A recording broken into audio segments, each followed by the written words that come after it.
Honeybee, emotional po right now. Wait lang. Hi everyone! Welcome to Maria Lassen channel. Today's video ay mag-pregnancy test po si Maria Lassen.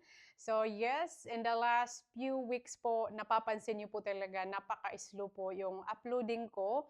Unang-una po, yung ibang video nga is delay ko na po ina-upload. Kasi hindi po talaga ako okay, to be honest. Nagsusuka po ako and then morning sickness, nagki-craving po ako ng mangga, bayabas, and then first of all, last month po ay nagkaroon po ako ng vertigo. I thought buntis po ako yun kasi nagsusuka rin po ako and then dizziness. And then at the same time, meron po talaga akong tinitake pills. Pero dahil po sa vertigo, nag-stop po ako pag taking pills dahil yung pills at vertigo, parang nag-mix po siya guys. And then sumasakit talaga yung ulo ko. So last month, completely, nag-stop po talaga ako pag taking pills. And then recently, nawala naman po yung vertigo ko. And then yung pumalit po talaga ay morning sickness and napaka-sensitive po talaga lahat. Mga pang-amoy ko, lahat po talaga mabaho. And then sobrang napaka-ano ko po sa pagkain recently. Like lahat ayaw kong kainin. Ayaw kong kumain ng karne, ayaw kong kumain ng seafood, which is really my favorite po talaga, seafood, isda. Ngayon po talaga, sobrang hirap ako kumain. Yung matatanggap ko lang pong kainin is kamote, yung hindi masyadong mga strong yung baho. Kung mapapansin niyo po, marami po akong mga pimples, mga tigyawat. Normally po, yung mukha ko ay clear po talaga. Parang hindi talaga ako matigyawat since bata pa po ako. And then, recently, marami po akong tigyawat. Hindi lang masyadong halata. Kasi, parang pawala na din siya. Pero before yung hindi ako nag-vlog, marami po akong tigyawat. And then, hindi po ako agad mag-assume na, oy, baka buntis po ako. Pero kung buntis po ako, masaya po ako dahil ready na po kami pasundan si Sylvester kasi kaka-turn lang po ng anak ko mag 7 years old. But then again, 1 month ago lang po ako nag-stop pag taking pills. And for 1 month, wala po kaming ginamit na any birth control. And then 2 weeks ago po guys, nag-pregnancy test po ako at yung lumabas is negative. Meaning, hindi po ako buntis. So medyo po ako na confused sa mga morning sickness because I'm really craving for mango and guava. Hindi naman ako na-disappoint sa resulta kasi as in, kung ibibigay po sa amin ni Lord na magkaroon po ng kapatid si Sylvester, ready po talaga at welcome na welcome dahil napakalaki po ng bahay namin. Gusto po namin ngayon na magkaroon ng bata dito sa bahay para mas masaya. Then after 2 weeks, pa-strong po talaga ang morning sickness kasi sa pagkaalala ko po, pagbuntis ko po kan Sylvester, never po ako nagkaroon ng mga morning sickness, hindi po ako sensitive sa mga baho. So, after 2 weeks po na nag-pregnancy test po ako at yung resulta is negative, ngayon po ay nag-delayed po ako this month. So, medyo po ako kinakabahan kasi ngayon mag-pregnancy test po ako ulit and hindi ko alam kung maging negative ba or positive. Pero guys, parang feeling ko lang talaga. Feeling ko parang mayroon, pero hindi pa natin ma-confirm hanggang mag-pregnancy test po ako ulit. So, ito po yung pregnancy test na ginamit ko from 2 weeks ago. Ito po.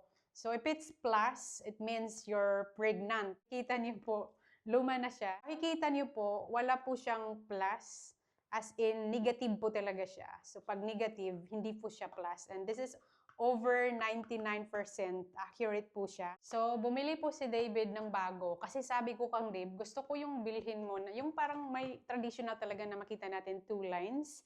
Dahil ito, ewan ko, first time ko itong gamitin. Kasi last time yung ginamit ko is traditional talaga, yung may 2 read lines. And ngayon mag-pregnancy test tayo ulit since delayed po ako this month.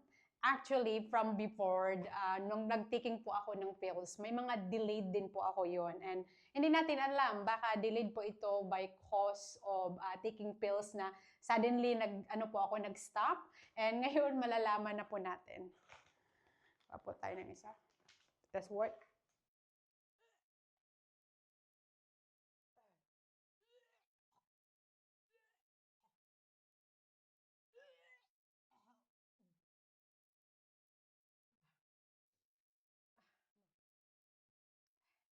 Ayaw kong sumuka dahil kamote lang po yung kinain ko this morning. As I said, kamote lang po talaga ang matanggap ng katawan ko. Ayoko ng very strong. Hindi ba tayo nagsimula? Pasukan na ako. Ito yung gagamitin natin.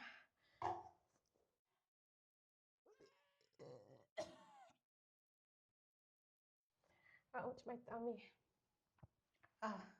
Sweat honey. Oh, my tummy, it's hurt. Kasi wala po akong kinain. Halos wala talaga akong may suka. And in the last few days, ganito po siya. Every morning, feeling ko susuka ako.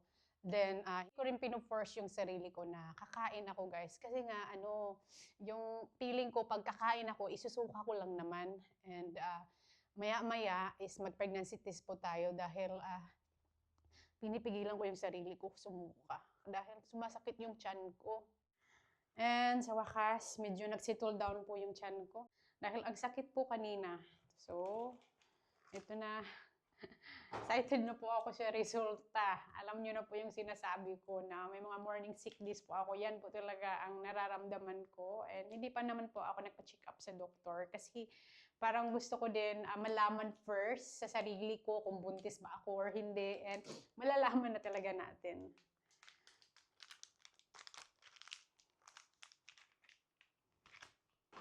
So, ito, hindi pa siya nagamit. And kukuha po tayo ng natin, lagay natin dito. So, mag-antay lang po kayo, guys. And ito po si Deb. Parang nininervous po si Deb kung ano po yung maging resulta. How are you, honey? Are you nervous with the result? Yeah, I'm nervous and excited. Why are you excited? With all the morning sickness, it'll be really interesting to find out if Sylvester's going to have a brother or a sister. Honey, we're gonna do this live. So, ito na yung kinulik ko po kanina.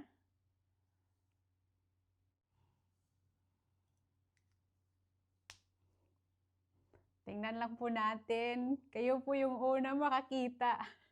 Honey? Yeah. Are you ready for this? Yeah. I don't know how many minutes. I don't know how many minutes to see the result. Baka 2 minutes? Nagda-down na ba? So guys, meron na ba?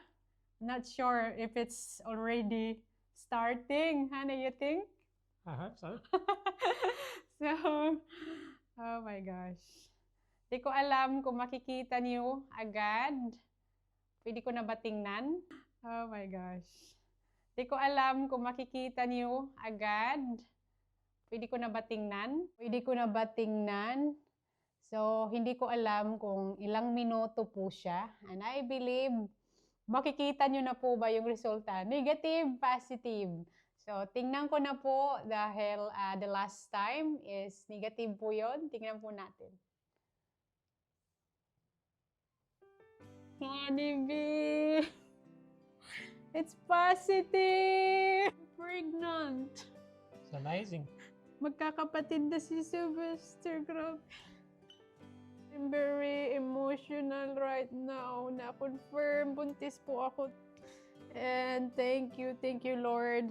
Alam ko, nakatakda talaga to para sa amin. It took us 7 years para masundan po ulit si Sylvester. And just for 1 month, honey, just for 1 month na hindi po ako nag-take ng pills. Although, hindi po talaga ito lahat nakaplano. Kasi nga, nagkaroon ako ng vertigo, gano'n. And then, sabi ko sa asawa ko, dahil nag-stop tayo ng birth control, anytime pwede ako mabuntis. Pero syempre guys, this is a very big blessing to us. Kasi last year, nakabili kami ng bahay. At ito, kasunod po, ito po yung the biggest blessing po na natanggap namin this year. And alam ko, maging masaya po talaga si Sylvester. Kasi si Sylvester palagi po talaga nagsasabi na gusto niya ng kapatid. And what do you think, honey? We're having another baby. Congratulations, honeybee. Thank you. And this is my moment. Salamat po. Alam ko maraming mag-great po sa akin. And I really appreciate. Grabe po talaga yung mga instinct natin ng mga babae. Pag feeling natin na meron talaga. And Thank you po talaga, Lord. Happy we're having another baby, and it seems like the right time because now we're living in a house and not a caravan. Yes, David always ready to have another child. And siya talaga yung excited. Nung first time po ako ng mga morning sickness, sabi niya, baka buntis ka. Kasi ito talaga si Dave, pag may mga ano po ako sa mga bago po na mga napansin niya sa sarili ko, automatic po talaga yan, nag-ano siya. And si Sylvester, nasa school po siya. For sure, magiging excited po si Sylvester kung ano po yung maging reaction niya mamaya. Papakita po namin sa kanya na magkaroon na po siya ng kapatid. Hello! Sylvester just got home. And Sylvester, I have something to tell you. Yes. Are you excited? Yeah. I have something to show you. I don't know what it is. What weight? There's a 2 red line there. What does say? It means Mommy's pregnant. Yeah. And what does it say on there? It said if it's 1 line, not pregnant. And how many line you can see? 2 line. 2 line. Mommy's pregnant. You're now gonna be a big brother. Yeah. Big brother. Are you happy? Yeah. Yes. So mommy have a baby in Yeah. my tummy. And you're not gonna eat chili I'm not gonna eat chili. because it's gonna get so spicy. Oh my God. So what food I'm only allowed to eat? Broccoli. Broccoli. Why it's broccoli? Because it's super healthy. Let's go and get it. Ay, harvestan daw niya ako ng broccoli because it's super healthy. Yeah. And are you excited? You're gonna be a big brother now? Yes. Oh my gosh. So happy. Ma, can I eat a baby? When I heard the baby. So very excited. At the moment, It's not you wet. cannot hear anything yet. But when mommy's big tummy, you can actually feel when the baby kick, kick, kick, kick, kick, kick. Are you looking Yeah. forward for that? Yeah. Yes. Yeah. So you're now a big brother or gonna be a big brother? Yeah, let's harvest the broccoli. Ay, Come gusto on. niya talaga mag-harvest kami ng broccoli. Okay, let's harvest broccoli. Hi guys, I'm gonna harvest broccoli to keep the baby healthy. Let's go! Yeah. Mag-harvesting daw siya ng broccoli. Ito yung grass sa backyard po namin. Nag-grow po talaga dahil every morning it's very moist. Nag-ride pa talaga ng bike. So, yung broccoli ni Sylvester, yung may malaking bunga po. And itong carrots po namin, malapit na po siya i-harvest. Tingnan niyo po, nakikita ko na yung bunga, nagsiglabasa na po siya. Pero, ang carrots na ito ay hindi po malalaki. It's coming. Let's check my carrot. So, ito po yung pananim ni Sylvester. Meron po siyang napakalaki dito na bunga na broccoli. And ito po yung pangalawang bunga na po ito. So, yung main po na first na harvest is tapos na. So, ito yung pangalawa. That's why after mag-harvest po kayo sa pinakaunang bunga ng broccoli nyo, huwag nyo pong putulin or tanggalin yung punuan kasi nagbubunga pa rin po yan. And then, ito po, malaki na din. That's this bottom. Yeah. Napaka-excited niya kasi tanim niya ito eh. Oh, good job, Sylvester. All done. Be careful to your hand. For the baby. It's gonna be healthy. And next, Brussels sprout. Later, this one has to be harvested as well kasi Can you do bumubukan na. It's Yes. too big. Hold this one for me. Bukan na ito. Soon, maging bulaklak na to We're siya. lucky because the flowers were coming up. Yeah, ito.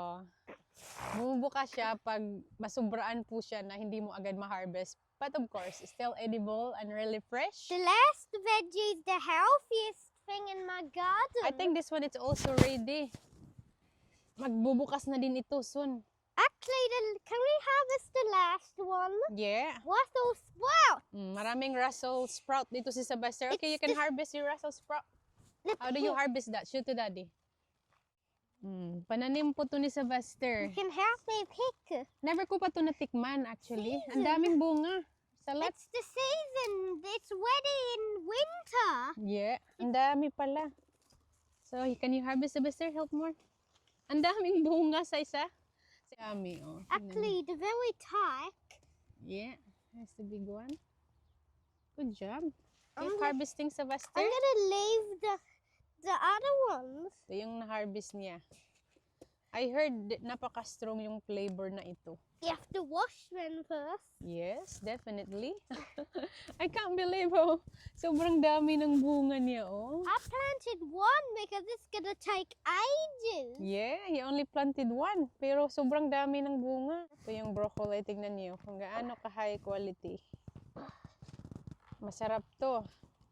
So guys, this is our first time mag-harvest po ng Chinese cabbage. So, parang gusto kong kumain ng soup na baka. So, maganda to i-partner sa sinabaw. Nag-craving po ako ngayon ng sinabaw na baka with ginger. Perfect po. Meron po kaming Chinese cabbage. Kaya i-harvest po natin to. And minsan kinakain talaga to ng ng snail. So, ito po. Grabe, ang laki. Kunin natin tong ugat. So, it's easy pag maglilinis doon sa sink, hindi na madumi.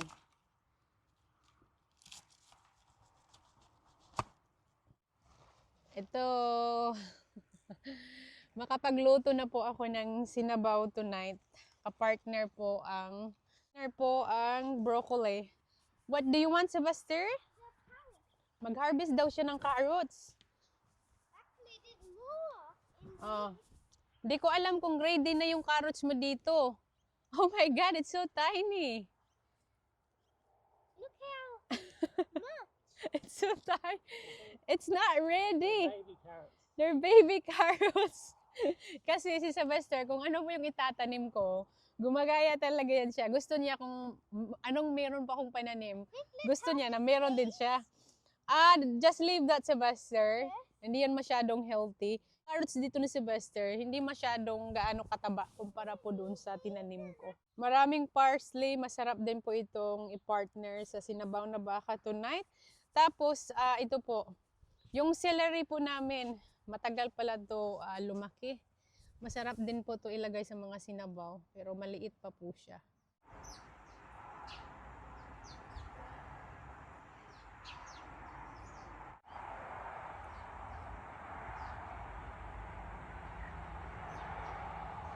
And hello guys, after nag-pregnancy test po ako, after mga 1 month, ay nag-appointment po ako sa doktor and it is confirmed, buntis po ako and nagpa-ultrasound na din po ako. And healthy po yung baby, masaya po ako na everything's alright dahil hindi ko muna talaga ito in-announce. Hanggang ma-confirm po talaga na buntis ako from a doctor, nagpa-blood test, nagpa-ultrasound and actually, hindi pa po ito alam ng pamilya ko po sa Siargao. So ngayon, makikita po natin ang kanilang reaction nila, kung ano po yung reaction nila sa sikan po na pagbubuntis ko. Actually, parang lumalaki po talaga yung mukha ko. Even though hindi pa rin po talaga ako gana kumain. Naghahanap po ako ng berry sour mango. Hindi pa po season dito sa amin kasi I think yung season ng mangga is around October to November, pero nandito kami sa Adelaide. I believe mas mauna yung mango season sa Darwin. So, mangga yung hinahanap ko, pero at least meron pong bayabas. So, ngayon, ang una kong tatawagan, ang sister ko nasa Amerika. Kasi, palagi po kami nagbe-video call. In the last few weeks, never talaga niya napansin na buntis ako. Dahil wala pa talaga akong sinabihan na buntis ako. So, ngayon, tingnan po natin yung reaction niya. At tatawagan ko din po yung pamilya ko po sa Siargao. Ito, ang una ko pong tatawagan, si Pinay Girl, yung ate ko po sa Amerika. Isa din po itong vlogger and meron po siyang Facebook page. Tatawagan natin kung sasagutin po tayo. Ito. Hindi pa sumasagot. Ito na po yung sister ko, si Pinay Girl. Subscribe niyo po ang ate ko sa Amerika. Isa din po siyang YouTube vlogger. Search niyo lang po, Pinay Girl. In Washington, di ba? Washington, yung ano mo? Yes. Washington. Paki-subscribe po ang sister ko. Kung sinusuportahan niyo po ako, I really appreciate kung suportahan niyo rin po ang aking sister sa Amerika. Napaka-hardworking po ng sister ko. Sinishare niya po yung mga trabaho niya sa vlog. May sasabihin lang ako sa iyo. Meron lang akong ipapakita sa iyo. Excited ka na ba? Yes. Ano ba Hulaan mo. Ano kaya yung papakita ko sa iyo na napaka-importante? Bakit makipag-video call ako sa iyo? Okay, papakita ko na sa iyo. Excited ka na? Ah, sige. Sige. Wait lang.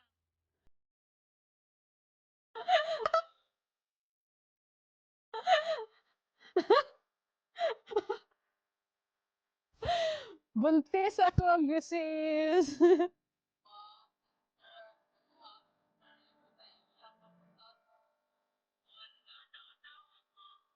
Char. Ito ngayon, before pa. Yung palagi tayo nagbe-video call, buntis na ako. Ngayon lang ako nag-announce. Napa- Napansin mo palagi ako kain ng bayabas sa video call natin, mga andalasyodes. Wala ka talagang napansin. Thank you. Hindi pa ako nakapag-announce sa bahay sa Siargao. Plan niya kasi magbuntis. Tatawagan na po natin ang pamilya ko po sa Siargao. Hi! Atiters! Nag-vlog ako ngayon. Hi to my vlog. Nasaan si nanay?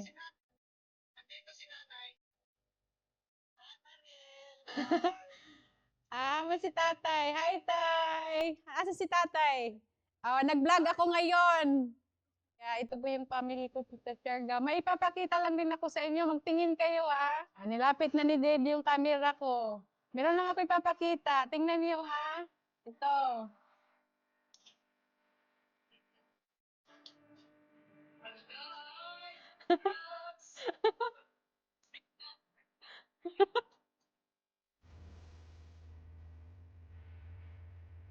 Ginawa yung pa ako cellphone. Nag-vlog daw yung cellphone niya.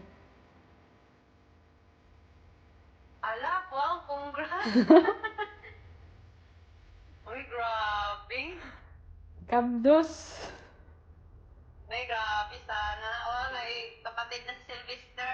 And that's all for today's video, guys. Maraming salamat po sa inyong panonood. Alam ko, marami na pong nag-congratulations dyan. And kahit hindi ko po kayo maisa-isa pag-reply, I really appreciate po. Bago po mag-end ang video, sana po mag-comment po kayo. Hashtag baby number 2 sa mga matagal ng followers ni Maria Lassen. And syempre po, sa mga nanonood po dyan, nangangarap po na magkaroon ng baby. For sure po, baka kayo na po ang next. Kasi I believe po talaga lahat nakalaan po yan kang Lord kung kailan po ang right time para sa'yo. And thanks for watching po. That's all for today's video. Bye!